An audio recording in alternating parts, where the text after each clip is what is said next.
Fala galera, hoje é dia de Levítico 14, vamos lá. A lei acerca do leproso depois de sarado. Depois falou o Senhor a Moisés dizendo: Esta será a lei do leproso no dia da sua purificação. Será levado ao sacerdote, e o sacerdote sairá fora do arraial, e o sacerdote examinando, eis que, se a praga da lepra do leproso for sarada, então o sacerdote ordenará que por aquele que se houver de purificar se tomem 2 aves limpas, vivas e limpas, e pau de cedro, e carmesim, e hisopo. Mandará também o sacerdote que se degole uma ave num vaso de barro sobre águas vivas, e tomará a ave viva, e o pau de cedro, e o carmesim, e o hisopo, e os molhará com a ave viva no sangue da ave que foi degolada sobre as águas vivas. E sobre aquele que há de purificar-se da lepra, espargirá 7 vezes. Então declarará limpo e soltará a ave viva sobre a face do campo. E aquele que tem de purificar-se lavará suas vestes e rapará todo o seu pelo, e se lavará com água, assim será limpo, e depois entrará no arraial, porém ficará fora da sua tenda por 7 dias. E será que ao 7º dia rapará todo o seu pelo, e a cabeça, e a barba, e as sobrancelhas, e dos seus olhos, e rapará todo o outro pelo, e lavará as suas vestes, e lavará a sua carne com água, e será limpo. E ao dia 8º tomará 2 cordeiros sem mancha, e uma cordeira sem mancha, de 1 ano, e 3 dízimas de flor de farinha para oferta de manjares, amassada com azeite, e 1 log de azeite, e o sacerdote que faz a purificação apresentará o homem que houver de purificar-se com aquelas coisas perante o Senhor à porta da tenda da congregação. E o sacerdote tomará um dos cordeiros e o oferecerá por expiação da culpa, e o log de azeite, e os moverá por oferta movida perante o Senhor. Então degolará o cordeiro no lugar em que se degola a oferta pela expiação do pecado, e o holocausto no lugar santo. Porque assim a oferta pela expiação da culpa e a oferta pela expiação do pecado são para o sacerdote, coisas santíssimas são.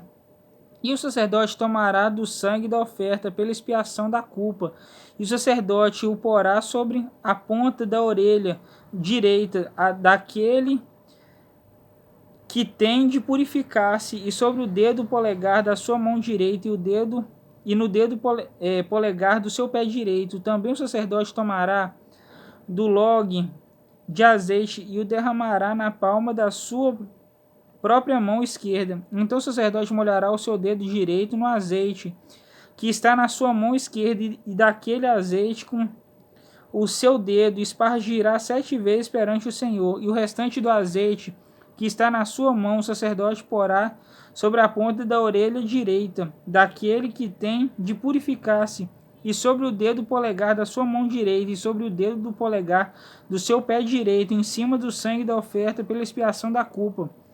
E o restante do azeite que está na mão do sacerdote o porá sobre a cabeça daquele que tem de purificar-se. Assim o sacerdote fará a expiação por ele perante o Senhor.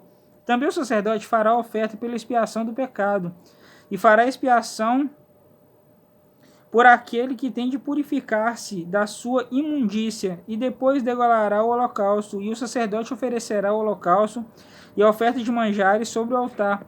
E assim o sacerdote fará expiação pelo homem que está e este será limpo. Porém, se for pobre e a sua mão não alcançar tanto, tomará um cordeiro para expiação da culpa de uma oferta de movimento para fazer expiação por ele, e a dízima de flor de farinha amassada com azeite para oferta de manjares, e 1 log de azeite, e 2 rolas ou 2 pombinhos, conforme alcançar a sua mão, dos quais um será para expiação do pecado e o outro para o holocausto. E ao 8º dia da sua purificação os trará o sacerdote à porta da tenda da congregação perante o Senhor. E o sacerdote tomará o cordeiro da expiação da culpa e o log de azeite, e o sacerdote os moverá por oferta movida perante o Senhor. Então degolará o cordeiro da expiação da culpa, e o sacerdote tomará do sangue da oferta pela expiação da culpa, e o porá sobre a ponta da orelha direita daquele que tem de purificar-se, sobre o dedo polegar da sua mão direita e sobre o dedo polegar do seu pé direito.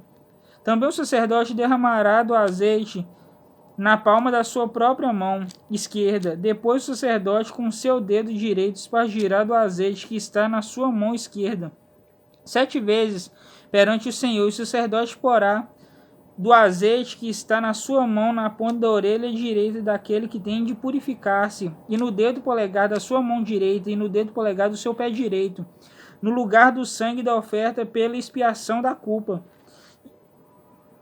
E o que sobejar do azeite que está na mão do sacerdote porá sobre a cabeça do que tem de purificar-se para fazer expiação por ele perante o Senhor. Depois oferecerá uma das rolas ou um dos pombinhos, conforme alcançar a sua mão. Do que alcançar a sua mão será um para expiação do pecado e o outro para o holocausto com oferta de manjares. E assim o sacerdote fará expiação por aquele que tem de purificar-se perante o Senhor. Esta é a lei daquele em quem estiver a praga da lepra, cuja mão não pode alcançar o preciso para a sua purificação. A lei acerca da lepra numa casa.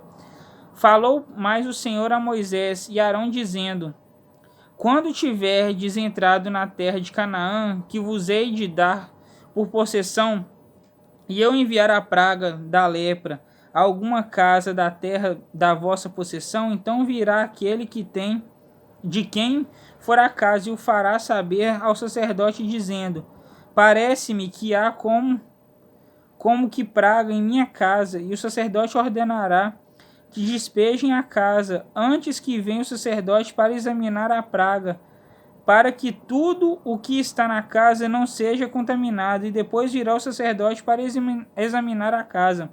E vindo a praga, e eis que, se a praga nas paredes da casa tem covinhas verdes ou vermelhas e parecem mais fundas do que a parede, então o sacerdote sairá daquela casa para fora da porta da casa e cerrará a casa por 7 dias. Depois tornará o sacerdote ao 7º dia, examinará, e se vir que a praga das paredes da casa se tem estendido, então o sacerdote ordenará que arranquem as pedras em que estiver a praga e que as lance fora da cidade num lugar imundo, e fará raspar a casa por dentro ao redor, e o pó que houverem raspado lançarão fora da cidade num lugar imundo. Depois tomarão outras pedras e as porão no lugar das primeiras pedras, e outro barro se tomará, e a casa se rebocará. Porém, se a praga tornar a brotar na casa, depois de se arrancarem as pedras, e depois de a casa ser raspada, e depois de ser rebocada, então o sacerdote entrará, e examinando, eis que, se a praga na casa se tem estendido, lepra roedora há na casa, imunda está. Portanto, se derribará a casa, as suas pedras e a sua madeira, como também todo o barro da casa, e se levará tudo para fora da cidade, a um lugar imundo. E o que entrar naquela casa em qualquer dia em que estiver fechada, será imundo até a tarde. Também o que se deitar a dormir em tal casa lavará suas vestes, e o que comer em tal casa lavará as suas vestes. Porém, tornando o sacerdote a entrar e examinando, eis que, se a praga na casa se não tem estendido depois que a casa foi rebocada, o sacerdote declarará a casa limpa, porque a praga está curada. Depois tomará para espiar a casa 2 aves, e pau de cedro, e carmesim, e sopo, e degolará uma ave num vaso de barro sobre águas vivas.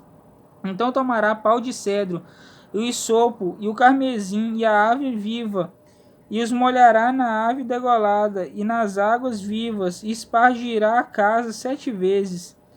Assim espiará aquela casa com o sangue da avezinha, e com as águas vivas, e com a avezinha viva, e com o pau de cedro, e com o hisopo, e com o carmesim, então soltará a ave viva para fora da cidade, sobre a face do campo. Assim fará expiação pela casa, e será limpa. Esta é a lei de toda a praga da lepra e da tinha, e da lepra das vestes e das casas, e da inchação e do apóstema, e das empolas, para ensinar em que dia alguma coisa será imunda, e em que dia será limpa. Esta é a lei da lepra. Bom, galera, Levítico 14, amanhã Levítico 15. Falou!